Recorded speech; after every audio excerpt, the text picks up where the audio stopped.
$1 billion hack பற்றி நீங்கள் கேட்டுருக்க கூட மாட்டீங்க. ஆனால் ஒரு ஸ்பெல்லிங் மிஸ்டேக் தான் அந்த கண்ட்ரியை சேவ் பண்ணுன்னு சொன்னவங்களால நம்ப முடியுதா? வாங்க என்னன்ற டீட்டெயிலாக பார்ப்போம். 2016 ஹேக்கர்ஸ் பங்களாதேஷில் ஒரு பேங்கை டார்கெட் பண்ணாங்க.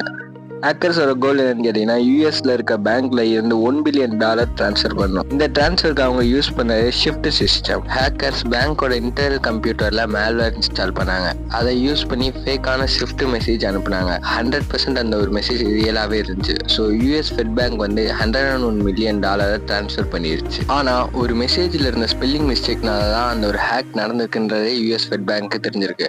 ஃபவுண்டேஷன் கொடுக்க வேண்டிய இடத்துல ஃபெடரேஷன் ஹேக்கர்ஸ் கொடுத்துருக்காங்க.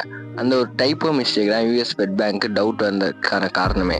ஸோ ரிமைனிங் இந்த 850 மில்லியன்ஸை பிளாக் பண்ணிட்டாங்க ஃபெட் பேங்க். ஆஃப்டர் அட்டாக் 81 மில்லியனை அவங்க ட்ரேஸ் பண்ண ட்ரை பண்ணியிருக்காங்க. பட் அவங்களால முடியலை. ஏன்னா ஹேக்கர்ஸ் வந்து அந்த ஒரு அமௌண்ட்டை கேஷினோவில் வெயிட் பண்ணிட்டாங்க. ஸோ ஆனால் பேலன்ஸ் இந்த மணி எல்லாமே பிளாக் ஆயிடுச்சு.